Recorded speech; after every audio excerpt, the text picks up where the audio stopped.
And for a the long people time. that I knew that it happened to, a couple of those folks ended up going to, like, they had to be 1013 medical terminology. They had to go to hospitals. They had to be rehabilitated for drugs.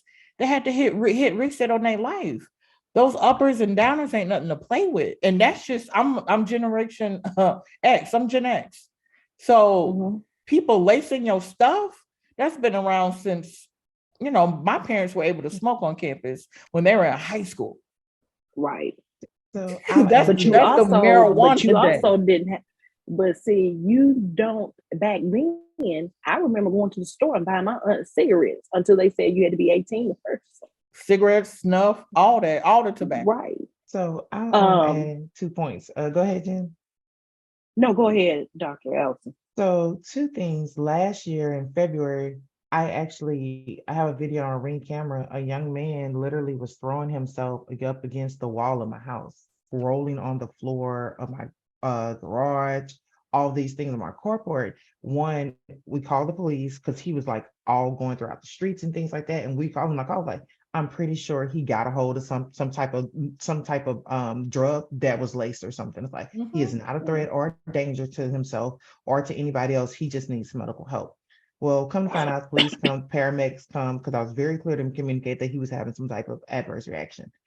They come, he comes back the next day and he was like, I just came to apologize. He was like, I'm be honest, he was like 19, 20. He said, I've never done that before. It's like I was smoking weed with my friends and I don't know what was in it. He said, I'm be honest, I didn't smoke weed all my life, pretty much. I smoked weed a billion times. I don't know what was in that. And literally, he's rolling on the carport, laying on the floor, screaming next to tires, going between houses. He's like, he's just never acted like that before. And then smoking something that his friends gave him. That's one piece. Two, the other piece is I mentioned I'm a Louisiana native. More specifically, I'm a Baton Rouge, Louisiana native. Home of Torrance Hatch, y'all might know him as Boosie, right? But one of the things that happened from like 2003 to like 2007, Baton Rouge got its nickname, Jigga City. Baton Rouge Jig City, this to do it big city.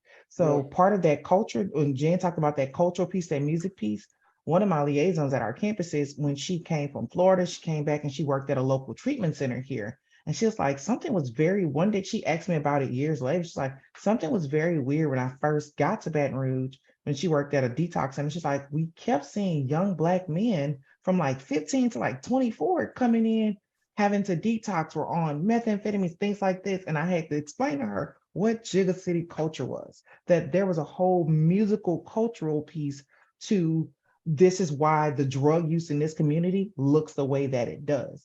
And so being cognizant of that sometimes we have to look at all the community, the societal factors that focus into a certain or a particular community's use. And I want to jump in right there and then turn it over to Jen one more time.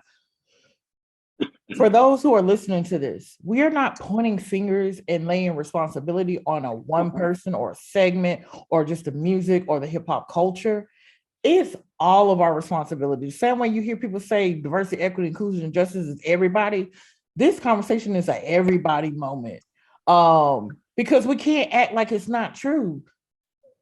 The things that we subscribe to, all of us have done it. Jen named it. When the Chronic came out, everybody, even if you didn't smoke weed, you knew every verse to the songs. You were about the culture. You probably had shirts and things that replicated culture. Watch movies, spill it out, spill it out, spill it out.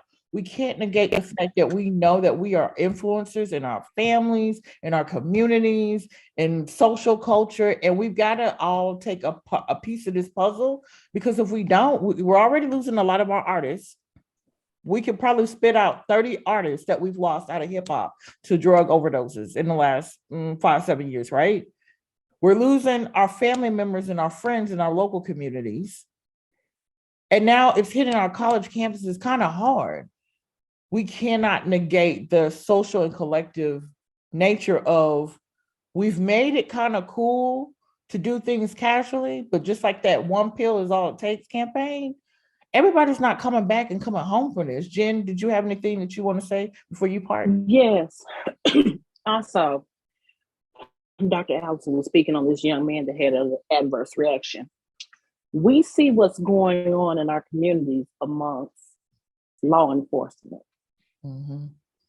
Let me say this. You can call and you can tell them that a person you believe is having some kind of mental health crisis.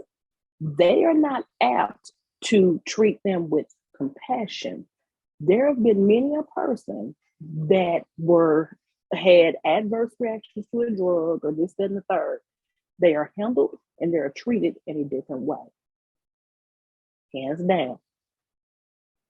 So a 1013, as Retta mentioned earlier, a 1013 is the code in law enforcement as well as in hospitals and facilities for a person that is going through a medical emergency room for psychosis.